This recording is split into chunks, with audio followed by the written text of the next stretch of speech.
မိုးလင်းမိချင်ပါတယ်ပြည့်ရွာတွေလည်းဖွင့်လို့ပါလား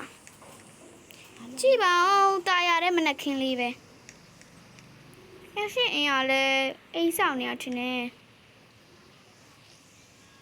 တကားခောက်တန်ကြတယ်ဘယ်သူလဲမသိဘူးအော်အမလားအေးဟုတ်တယ်မဘာလဲထားတော့နောက်ကျနေပြီအလုပ်သွားအောင်မလေး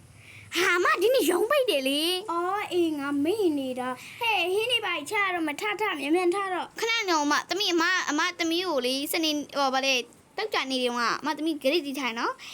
shopping mall လိုက်ပို့ရမှာဆိုတာလေအော်အေးလိုက်ပို့မယ်အမဟင်းသွားချစ်လိုက်တမီးမျက်နှာတင်ပြီးတော့ဝစားလေးလဲပြီးပြန်လာခဲ့မယ်နော်အေးအဲ့လိုဆိုငါသွားပြီနော်ဟုတ်ကဲ့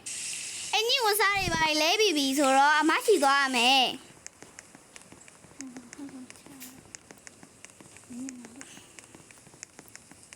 အမရေဘာဟင်းနေချက်နေရလဲမကြိုက်တဲ့မုတ်ကလေးကိုချက်နေရโอเคစားမယ်မချက်မစားပြီပေါ့ငါမစားသေးဘူးလေငါလည်းနေဆောင်နေရတာโอเคမတမီးရှိချလိုက်ချက်ဒါကောင်ရှိချလိုက်တယ်မယ်အော်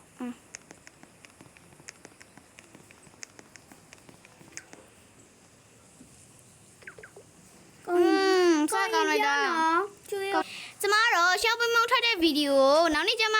တင်ပေးမှာပဲဖြစ်ပါတယ်အဆုံးထိလိုက်ကြည့်ပြီးတော့ကျေးဇူးများကြီးတင်ပါတယ်နော်ကျမတို့ရဲ့ညီမနှစ်ယောက်ဗီဒီယိုလေးကိုစိတ်ဝင်စားရင် like and subscribe လုပ်ပေးကြပါအောင်နော် bye bye